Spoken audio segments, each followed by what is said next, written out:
నమస్కారం NSTV news కి స్వాగతం. నా పేరు సంధ్య. ముందుగా వార్తల్లోని ముఖ్యాంశాలు. నిర్మల్ జిల్లా రాష్ట్రానికి విద్యాశాఖ మంత్రిని నియమించాలి. వచ్చే అసెంబ్లీ సమావేశాల రాష్ట్ర బడ్జెట్లో విద్యారంగానికి 30% నిధులు కేటాయించాలి. పెండింగ్లో ఉన్న స్కాలర్షిప్ బకాయిలను వెంటనే విడుదల చేయాలి.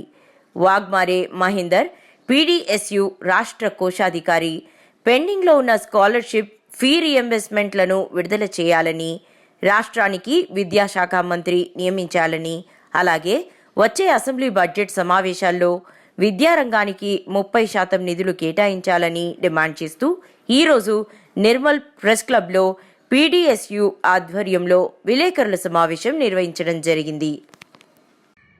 పీడీఎస్యు రాష్ట్ర కమిటీ పిలుపులో భాగంగా ఈరోజు నిర్మల్ జిల్లా కేంద్రంలోని ప్రెస్ క్లబ్లో విలేకరుల సమావేశం నిర్వహించడం జరుగుతుంది. అయితే పీడీఎస్యు విద్యార్థి సంఘంగా మేము రాష్ట్ర ప్రభుత్వానికి కొన్ని సూచనలు చేయదలుచుకున్నాం. తెలంగాణ రాష్ట్రంలో కొత్త ప్రభుత్వం ఏర్పడి 14 నెలలు గడుస్తున్నా కూడా ఇప్పటి వరకు విద్యాశాఖ మంత్రిని నియమించలేని దౌర్భాగ్య స్థితిలో తెలంగాణ ప్రభుత్వం నడుస్తుంది. అదేవిధంగా 3 సంవత్సరాలుగా పెండింగ్లో ఉన్న స్కాలర్షిప్లు రీఎంబర్స్మెంట్లు విడుదల చేయని పరిస్థితి ఉంది. రైతు బంధుకు డబ్బులు ఉంటాయి, వేరే పథకాలకు డబ్బులు ఉంటాయి, కానీ విద్యార్థులు చదువుకోవడానికి రాజ్యాంగం కల్పించిన హక్కు ఉపకార వేతనాలు ఇవ్వాల్సి ఉండగా రాజ్యాంగాన్ని కాలరాస్తూ ఆ హక్కులను మితిమీరుతూ విద్యా వ్యవస్థను నిర్లక్ష్యం చేస్తున్న ప్రభుత్వం నేడు పరిస్థితి ఉంది.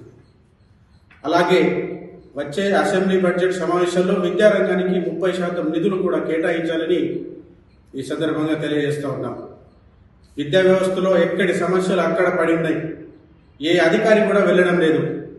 వసతి గృహాల్లో వెళ్ళి నిద్రించండి, పడుకోండి అని చెప్తున్నారు. ఒక్కరు కూడా వెళ్ళినట్టు ఎక్కడ సమాచారం లేదు.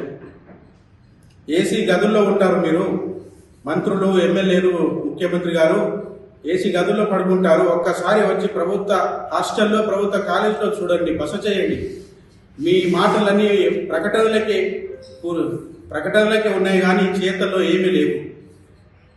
విద్యా వ్యవస్థని ఇంత నిర్లక్ష్యం చేసిన ప్రభుత్వం ఇప్పటివరకు ఏదీ లేదు. దయచేసి ఇప్పటికైనా విద్యారంగ సమస్యలను పరిష్కరించాలని మేము కోరుతున్నాం. లేకపోతే రాష్ట్ర వ్యాప్తంగా పీడీఎస్ ఆధ్వర్యంలో ముందు ఉద్యమాలు ఉధృతం చేస్తామని, అవసరమైతే మంత్రుల ఇళ్లను కూడా ముట్టడిస్తామని ఈ సందర్భంగా హెచ్చరిస్తున్నాం.